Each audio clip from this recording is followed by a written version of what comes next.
عبید اللہ ابن زیاد یزید کی طرف سے کوفہ کا والی گورنر کیا گیا تھا۔ اسی بدنہاد کے حکم سے حضرت امام علی مقام اور آپ کے اہل بیت علیہم الرضوان کو یہ تمام اعزائیں پہنچائی گئی۔ یہی ابن زیاد موصل میں 3000 فوج کے ساتھ اترا۔ مختار نے ابراہیم بن مالک اشترا کو اس کے مقابلے کے لیے ایک فوج کو لے کر بھیجا۔ موصل سے 15 کوس کے فاصلے پر دریائے فرات کے کنارے دونوں لشکروں میں مقابلہ اور ہوا اور صبح سے شام تک خوب جنگ رہی۔ جب دن ختم ہونے والا تھا اور آفتاب قریب غروب تھا، وقت ابراہیم کی فوج غالب آئی، ابن زیاد کو شکست ہوئی، اس کے ہمراہی بھاگے۔ ابراہیم نے حکم دیا کہ فوج مخالف میں سے جو ہاتھ آئے اس کو زندہ نہ چھوڑا جائے، چنانچہ بہت سے ہلاک کیے گئے۔ اسی ہنگامہ میں ابن زیاد بھی فرات کے کنارے محرم کی 10ویں تاریخ سن 67 سن ہجری میں مارا گیا اور اس کا سر کاٹ کر ابراہیم کے پاس بھیجا گیا۔ ابراہیم نے مختار کے پاس کوفہ میں بھجوایا۔ مختار نے دارالامارت کوفہ کو آراستہ کیا اور اہل کوفہ کو جمع کر کے ابن زیاد کا سر ناپاک اسی جگہ رکھوایا جس جگہ اس مغرور حکومت و بندہ دنیا نے حضرت امام علی مقام رضی اللہ تعالیٰ عنہ کا سر مبارک رکھا تھا۔ مختار نے اہل کوفہ کو خطاب کر کے کہا، اے اہل کوفہ، دیکھ لو، امام علی مقام کے خون ناحق نے ابن زیاد کو نہ چھوڑا۔ آج اس نامردار کا سر اس ذلت و رسوائی کے ساتھ یہاں رکھا ہوا ہے۔ 6 سال ہوئے ہیں، وہی تاریخ ہے، وہی جگہ ہے۔ خداوند عالم نے اس مغرور فرعون خسائل کو ایسی ذلت و رسوائی کے ساتھ ہلاک کیا۔ اسی کوفہ اور اسی دارالامارت میں اس بے دین کے قتل و ہلاک پر جشن منایا جا رہا ہے۔ ترمذی شریف کی حدیث سے صحیح حدیث ہے کہ جس وقت ابن زیاد اور اس کے سرداروں کے سر مختار سامنے لا کر رکھے گئے تو ایک بڑا سانپ نمودار ہوا۔ اس کی ہیبت سے لوگ ڈر گئے۔ وہ تمام سروں پر پھرا۔ جب عبید اللہ ابن زیاد کے سر کے پاس پہنچا، اس کے نتھنے میں گھس گیا اور تھوڑی دیر ٹھہر کر اس کے منہ سے نکلا۔ اس طرح 3 بار سانپ اس کے سر کے اندر داخل ہوا اور غائب ہو گیا۔ ابن زیاد، ابن سعد، شمر، قیس ابن شاشت کندی، خولی ابن یزید، سنان بن انس نخعی، عبداللہ بن قیس، یزید بن مالک اور باقی تمام اشقیاء جو حضرت امام علی مقام کے قتل میں شریک تھے اور سائی تھے، طرح طرح کی عقوبتوں سے قتل کیے گئے اور ان کی لاشیں گھوڑوں کی ٹاپوں سے پامال کرائیں گئی۔ حدیث شریف میں اللہ تعالیٰ تبارک و تعالیٰ کی طرف سے یہ وعدہ ہے کہ خون حضرت امام علی مقام کے بدلے 70,000 شقی مارے جائیں گے۔ وہ پورا ہوا۔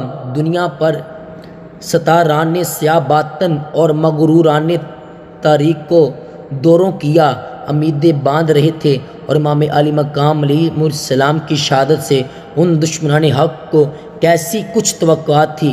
لشکریوں کو گراں قدر و انعاموں کے وعدے دیے گئے تھے، سرداروں کو عہدے اور حکومت کا لالچ دیا گیا تھا۔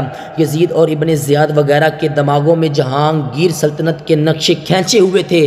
وہ سمجھتے تھے کہ فقط امام علی مقام ہی کا وجود ہمارے لیے عیش دنیا سے مانے ہے، یہ نہ ہو تو تمام کرۂ زمین پر یزیدیوں کی سلطنت ہو جائے اور ہزاروں برس کے لیے ان کی حکومت کا جھنڈا گڑ جائے، مگر ظلم کی انجام اور قہر الہی عز و جل کی تباہ کن بجلیوں اور درد رسیدگان اہل بیت کے جہاں برہم کن آہوں کی تاثیرات سے بے خبر تھے۔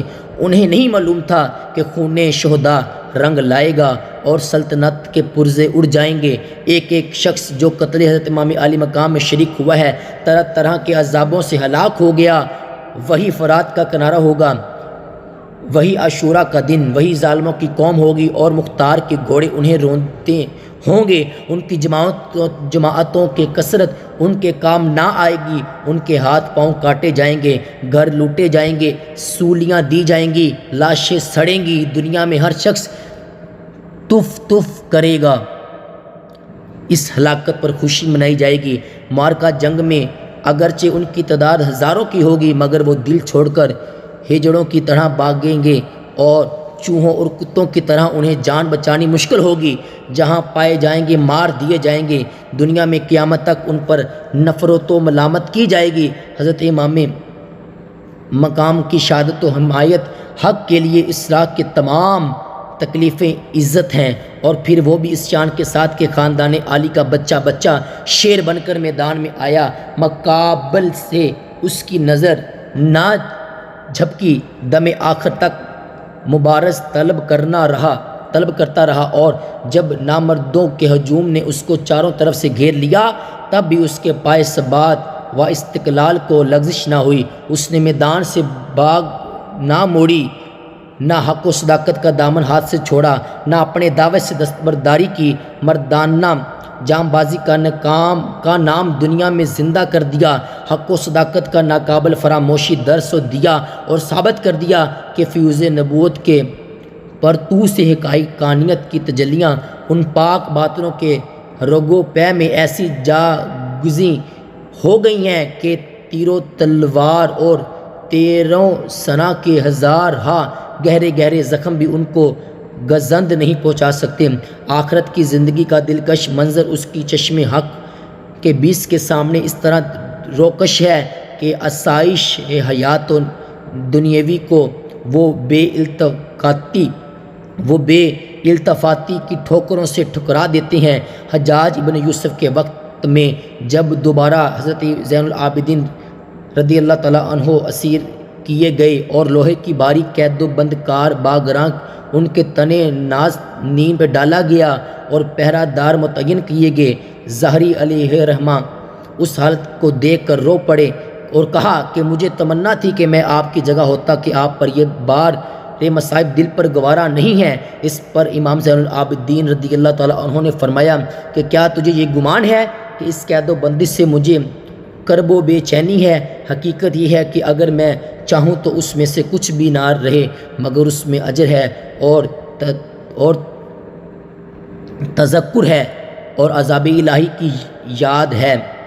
یہ فرما کر بیڑیوں میں سے پاؤں اور ہتھکڑیوں میں سے ہاتھ نکال دیے۔ یہ اختیارات جو ہیں اللہ تبارک و تعالیٰ کی طرف سے کرامت انہیں عطا فرمائے گئے، اور وہ صبر و رضا ہے کہ اپنے وجود اور آسائش وجود، گھر بار، مال و متاع سب کے رضائے الہی عز و جل کے لیے ہاتھ اٹھا لیتے ہیں اور اس میں کسی چیز کی پرواہ نہیں کرتے۔ اللہ تعالیٰ ان کی ظاہری و باطنی برکات سے مسلمانوں کو متمتع اور فیض یاب فرمائے، اور ان کی اخلاص مندانہ قربانیوں کی برکت سے اسلام کو ہمیشہ محفوظ و منصور رکھے۔